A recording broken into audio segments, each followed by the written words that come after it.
Bento Gonçalves, esses seus mais de 120 anos, tem a sua história também ligada à área da comunicação. A radiodifusão em Bento Gonçalves começou ainda no final da década de 40, 1947.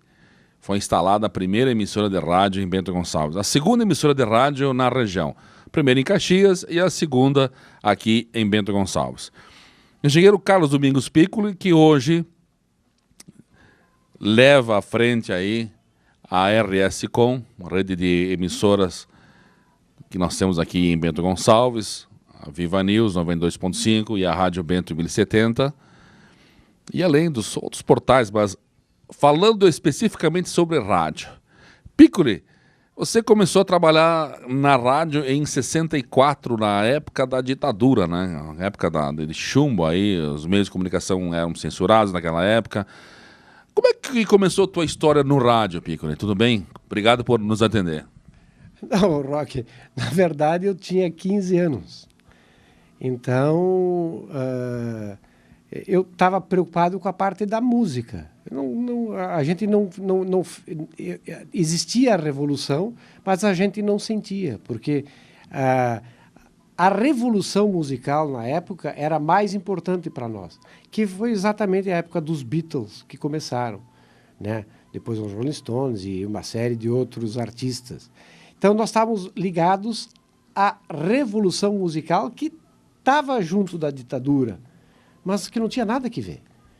Aí, aliás, em continuidade dessa revolução musical iniciada pelos Beatles, teve a revolução da música brasileira, através dos festivais, das músicas.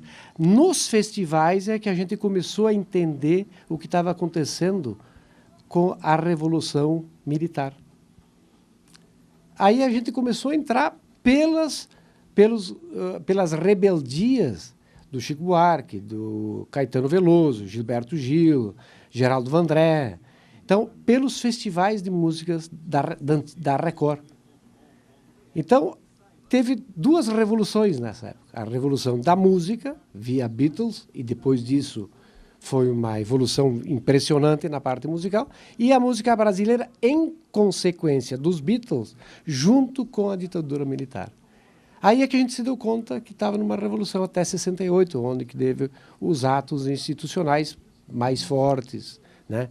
Que aí teve o problema da Câmara dos Deputados, do Vladimir Herzog. Então, aí sim a gente sentiu que estávamos num processo de ferrolho, né? Mas a gente não sentiu. Bento não sentiu isso, então?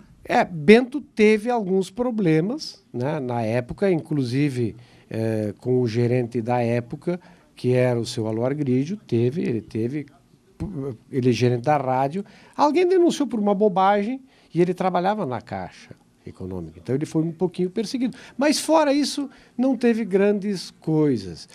Tinha assim, alguns professores que foram indiciados, mas Bento não teve nenhum grande herói, ou herói, não sei se é no bom sentido ou no mau sentido, né? Porque e contra a ditadura, não sei o que é herói, eu não sei. Eu acho que não teve herói de nenhum dos dois lados. Assim. Sim. Piccoli, e aquele programa de rock em que era tu e o Cossandier que apresentavam, como é que foi aquilo, hein? Na verdade, como eu trabalhava na rádio, eu tinha um programa que era no sábado à noite, das 19 às 20, que até foi um programa de grande líder de audiência, que até muitas vezes o cinema trocou de horário por causa... interessante, para após o programa. E vocês tocavam o que? Era só rock? Aí, não, nesse programa, ele era um programa da rádio. Aí, nesse tempo, eu conheci o Dante Arioli e o Alfredo Cossandier. Aí, eles propuseram para o Aloar Grigio montar um programa que se chamava Estúdio 17, que era no domingo. Então, era das 15 às 16 ou 15h30 às 16. Na verdade, era antes do jogo do Esportivo. O programa terminava quando começava a narração do jogo do Esportivo, que o seu Aloar Grídio ia narrar. Então, eu era operador disso e depois eu era operador. Continuava operador, mas o Dante e o Alfredo é que montavam o programa na parte musical. E nesse programa, a gente fez lançamento dos Beatles, que o Alfredo e o Dante ficavam de noite com rádio galena, ouvindo a rádio mundial, uma rádio também de Buenos Aires, para captar as músicas dos Beatles para nós rodar. E nós rodamos aqui no Rio Grande do Sul muitas músicas em primeira mão dos Beatles da época. Mas não porque não tendo disco, tendo só a informação musical. Piccolo, e a rádio teve uma época que ela foi da Mitra, né? Nesse período, como é que foi a rádio aqui em Bento Gonçalves? A Mitra, ela era dona e ela contratou o seu Aloar Grídio para gerente. Então, quando eu trabalhei na rádio, o dono era a Mitra e o seu Aloar Grídio era o gerente, né? Era o gerente.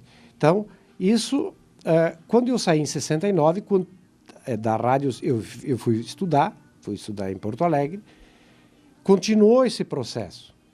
Aí, este processo, eu saí, entrou o Antônio, vamos dizer assim, em decorrência, o Antônio, meu irmão, assumiu, vamos dizer assim, depois de 6 meses, assumiu o meu lugar aqui. E o Antônio começou a trabalhar aqui com 14 anos. Né? Era mais novo que tu. Era mais novo que eu. E interessante que, quando o Antônio, depois ele saiu e foi estudar em Porto Alegre, ficou um meio tempo sem, vamos dizer assim, sem os pícolis. Né? E o Antônio, eu fui estudar engenharia, montei minha empresa construtora e montei com o Cosandier. Colegas de programa e foram ser colegas depois de empresa. Formamos a empresa construtora Piccoli Cosandier. Aí o Antônio voltou, montou, junto com o Fernando Raquelli, a Mercato Propaganda, e a Vânia Tusset montou uma agência de propaganda. Aí, nesse tempo, o seu Luiz Matheus Bassotto, que era o gerente, então, o seu Larga saiu, porque ele trabalhava na Caixa, aí o Bassotto entrou como gerente na época, contratou o Antônio para ajudar na parte comercial, como integrador, não mais como funcionário. Aí, em 82, antes de 82, início de 82, teve uma crise, a rádio teve uma crise, e o Luiz Matheus Bassotto deixou a direção e assumiu, então, a direção, na época, os políticos. Carlos Perissolo, o Darcy Posa e o Fortunato Rissardo. E tinha mais companheiros, então, da Arena. Né? E em 82 teve umas eleições que tinha o grupo da Arena e o grupo do MDB. E o concorrente da época o Carlos Perissolo ia ser candidato a prefeito e o Ormuz Rivaldo foi candidato pelo MDB. E usaram a rádio e não ganharam a eleição. Né? E aí, então, disseram, bom, se nós temos rádio e não ganhamos a eleição, não precisamos de rádio. Então, em 83, com um convite feito nós assumimos 50% das, então, 2 emissoras que tínhamos. Tinha a Serrana FM, e a Serrana FM, então, era do grupo de políticos e a M era da Mitra. A Mitra cedeu em troca desse grupo assumir as dívidas e nós assumimos 50% das dívidas. Nós assumimos aqui, então, na época, em 13 de abril de 83, tá? 13 de abril de 83, ou seja, até 13 de abril de 2013 nós vamos fazer 30 anos. 30 anos. A RSCom, a Rede Serrana de Comunicações, começou nessa data como conceito de radiodifusão, né? Controle de rádio. A partir daí, nós tínhamos colocando no ar a Rádio 1070, que tu trabalhou e iniciou lá com a Rádio Revista, que para mim foi uma das melhores rádios que a gente fez, né? E, infelizmente, muito avançada para a época, porque a gente olhava como melhor rádio da região do estado do Rio Grande do Sul era Guaíba. Então tu te lembra muito bem que o nosso conceito era música excelente, de alto nível, e uma programação de notícias locais, mas de bom nível, né? Infelizmente, uma rádio que na época não deu certo, né? E o nome Viva, Piccoli, como é que surgiu o nome Viva, Rádio Viva, que caiu assim com uma luva, entende? Quem deu a ideia de botar o nome Rádio Viva? Bom, aí teve um professor que era amigo do Antônio. Nós contratamos ele para ele fazer uma remodelação, porque as rádios com dívida, a única coisa que a gente podia fazer era mudar o nome. Dá para dar um novo conceito, porque tu só tinha dívida e não podia fazer mais nada. Era mudar o conceito, mudar a ideia. Como é que a gente ia mudar a ideia? Então o Antônio contratou esse amigo dele, que trabalhava em Porto Alegre, numa agência, e era um espanhol. Ele veio com uma série de nomes. E tinha um nome escrito a lápis, que ele teve na viagem. E aí a gente olhou todos os nomes e esse nome embaixo. Não, esse eu pensei na viagem. Então a gente comentou, não, esse é o nome. E foi assim. Por que Rádio Viva? Porque representava um novo modo de viver, né, no setor de rádio. Porque a gente queria era mudar os conceitos, era viver diferente, apresentar uma coisa diferente. Porque é o que a gente tinha que fazer. Não podia mexer nas estruturas, né? Então a gente mudou o nome para Rádio Viva para uma mudança, para viver diferente, para transformar uma sociedade. Esta foi a intenção, né? E, graças a Deus, foi o que aconteceu desde... Então, na verdade, nós mudamos o nome da rádio em 86, né? Então, desde lá, a Rádio Viva ela teve esse sucesso, né? Como conceito de rádio, como conceito de trabalhar junto da comunidade. Piccoli, o que tu destacaria como os grandes momentos do rádio em Benton? As coberturas que você lembra assim que foram memoráveis, tiveram tantas, né? Mas algumas que marcaram para ti. Bom, eu era administrador, então, como administrador eu não fui, né? Mas como emissora de rádio, a gente foi transmitir em Buenos Aires, a gente foi transmitir na Itália, a gente foi transmitir nos Estados Unidos, acompanhando os empresários. A gente acompanhava os empresários nas convenções nacionais do CDL, em Natal, Rio Grande do Norte, a gente foi para o Amazonas, a gente acompanhava o empresário Bento Gonçalvense onde eles estavam. Hoje mudou, mas na época o empresário Bento Gonçalvense gostava que a gente acompanhasse eles. Isso era muito importante, porque ele trazia um conceito de sucesso pro funcionário dele que estava ouvindo a rádio.